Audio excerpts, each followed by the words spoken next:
Move of Silicon Valley. There is a new wave of innovation crashing onto the global stage, and it's coming from Europe. This year alone, a tidal wave of startups has shattered records, achieving the legendary unicorn status. But what if this is just the beginning? What if I told you that a company could go from a simple idea to a billion-dollar valuation not in a decade, but in under a year? A meteoric rise so fast it defies all conventional wisdom.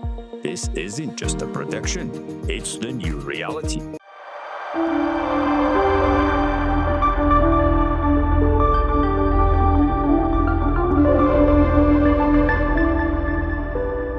In this episode of Business Pulse Weekly, we are diving into Europe's startup explosion and asking the bold question: is this unicorn boom just getting started? Strap in, because we are about to uncover the secret behind the most explosive success stories of this year. Forget the quiet summer. European startups are roaring into the second half of 2025 with massive momentum. While mega funding rounds aren't as common as the peak of 2021, something incredible is happening. In just the first 6 months of this year, Europe has birthed a dozen new unicorns. That's 12 startups achieving valuation of over $1 billion. And the sectors leading the charge: biotech, defense, tech, and of course, artificial intelligence. Let's break down this unicorn stampede. Leading the charge in the red-hot AI sector is Germany's Parloa, a conversational AI platform for customer service that secured a $120 million Series C.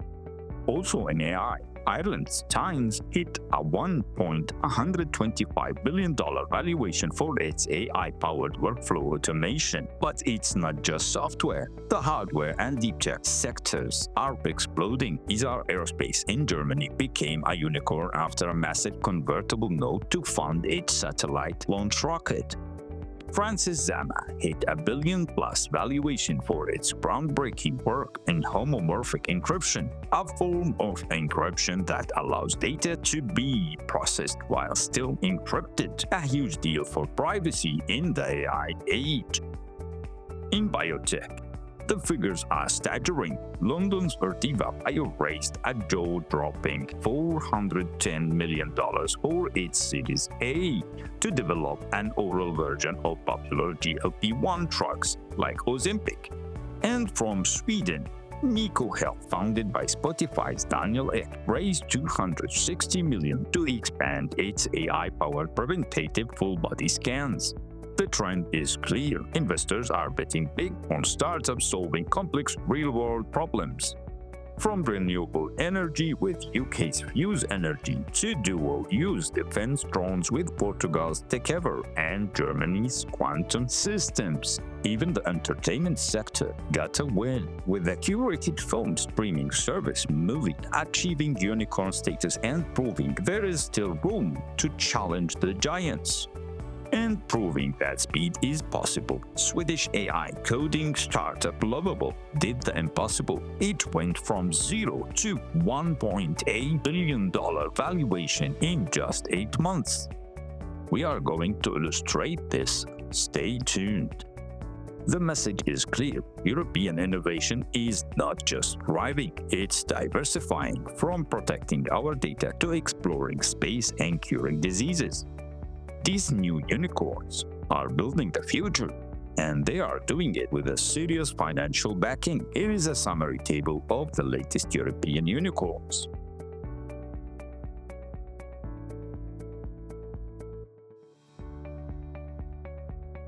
And with love, from side project to unicorn in just 8 months.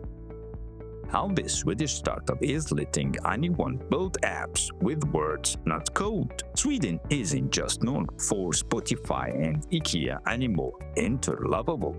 Founded in 2023 by Anton Osika and Fabian Hayden, Lovable is pioneering vibe coding, a way to build websites and apps using natural language prompts. No heavy syntax, no steep learning curve. So what is Lovable? originally born out of an open source tool called GPT Engineer. Lovable scaled this idea into a full web platform. Users tell it what they want, and it generates app components, front-end, back-end, and even deployable prototypes.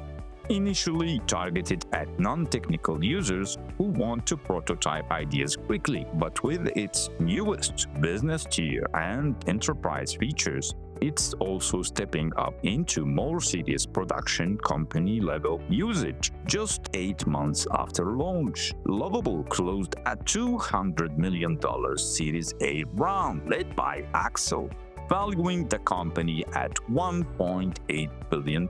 It crossed $100 million in annual recurring revenue fast, with 2.3 million active users and about 180,000 paying customers. The team is lean. Only around 45 full-time employees ratio has caught a lot of investor attention. The challenges and consideration. Some skepticism around the transparency of their ARR metrics. There is discussion whether it fully accounts for churn or purely gross monthly revenue annualized. As they push into enterprise usage, reliability, data privacy, security, and advanced integrations will be tested. What does it mean for business? Democratization of app development lowers the barrier for entrepreneurs, designers, and small business to build software without hiring full developers team. Could reshape how prototype and MVPs are built, speed time to market. Vibe coding may trigger competitive response from tools like Cursor, Replit, GitHub, Copilot, etc. The space is heating up. Lovable is proof that in the era of generative AI, speed plus accessibility equals value. If they continue to balance growth, quality, and trust, they might well become a benchmark in the no-code, low-code, or AI coding world. If we are going to build an app tomorrow with no developer skills, how would you use vibe coding? Drop your ideas in the comments. You may find some co-founders. Yes, the magical land of AI startups, where today you are a unicorn and tomorrow you're just another sad case study in a McKinsey slide deck. Remember Builder.ai, the poster child for we are reinventing software development, raising hundreds of millions, plastering their name all over the news, and then turns out hype, buzzword, and investor FOMO don't exactly pay the bills when the product cracks under real-world pressure. Now we've got a new wave. AI coding, vibe coding, dream coding. Investors are sprinting in like it's the last Black Friday deal on earth. Let's be real. How many of these shiny platforms will actually survive the ruthless SaaS battlefield? Because trends don't equal sustainability. It's fun for VCs to throw money around, valuations skyrocket. But when reality hits, like customer churn, scaling issues, and actual ROI, that's when we see who's swimming naked. So the question isn't how many AI unicorns we can create in 8 months. It's how many of them won't collapse just as quickly as Builder.ai. Builder.ai already gave us the trailer. Now we are just waiting for the full movie. I'm Shadi. Thanks for tuning into Business Pulse Weekly. Stay sharp, stay informed, and see you next time.